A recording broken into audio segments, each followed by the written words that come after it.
तुमच्या नगरसेवकांनी घेतले पाठिंबा देण्यासाठी 1 कोटी प्रत्येक. ज्यांनी हा आरोप केला ते पैसे मोजायला बसले होते का भाजपतर्फे की हे पैसे मोजा आणि त्यांना द्या? ज्यांनी हा आरोप केला, मला आरोप कोणी केलाय माहित नाही, पण भारतीय जनता पक्षाने हे 1-1 कोटी रुपयाच्या बागा त्यांच्याकडे पाठवून जरा मोजून पोचवा शिवसेनेच्या लोकांकडे, असं काय व्यवहार झालाय का? आणि मध्ये मग 20% कमिशन आहे का कुठे मोजण्याबद्दल? चला सोडून द्या. मुळात काय झालंय माहितीये का, मोजायला गेले होते का? मुळात असं झालंय, सुपर प्रवक्त्यांचा प्रॉब्लेम हा झालाय की सुपर प्रवक्त्यांना सुपर उद्धव ठाकरेंची भीती वाटायला लागली आहे का नाव घ्यायला.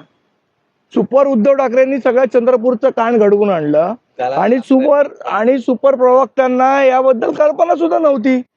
त्यामुळे सुपर प्रवक्त्यांनी आता काय झालंय, सुपर प्रवक्ते काय करतायत, आता चंद्रपूरचे नगरसेवक तर गेले. आता लहानपणी जी आपण गोष्ट ऐकलेली, अगं अगं म्हशी मला कुठे नेशी, अशी अवस्था संजय राऊतांची झाली आहे. त्यामुळे असं बोलावं लागतं त्यांना, तो त्यांचा भाग आहे बोलण्याचा, न बोलून सांगतील कोणाला, अशी त्यांची अवस्था झाली आहे. चंद्रपूरच्या बाबतीत त्यांनी शेण खाल्लेला आहे, त्यांच्यावर कारवाई होईल? काही कारवाई करणार नाही मी 100. आणि मी याच्या वरती जाऊन सांगतो की हे चंद्रपूरचं होणार आहे अशा पद्धतीचं भाजपचं डील हे संजय राऊतांना आधी सुद्धा माहित होतं. त्याच्यात काही सरप्राईज नव्हतं संजय राऊतांना, हे त्यांना माहिती होतं आधी. मग एवढी आतपाकड संजय राऊतांची काय?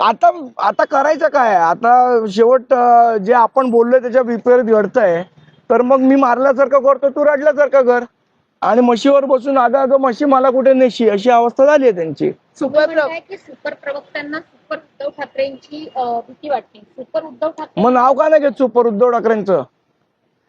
सुपर उद्धव ठाकरेंचं नाव घोषित करावं सुपर प्रवक्त्यांनी. या सुपर उद्धव ठाकरेंनी हा सगळा निर्णय घडवून आणला.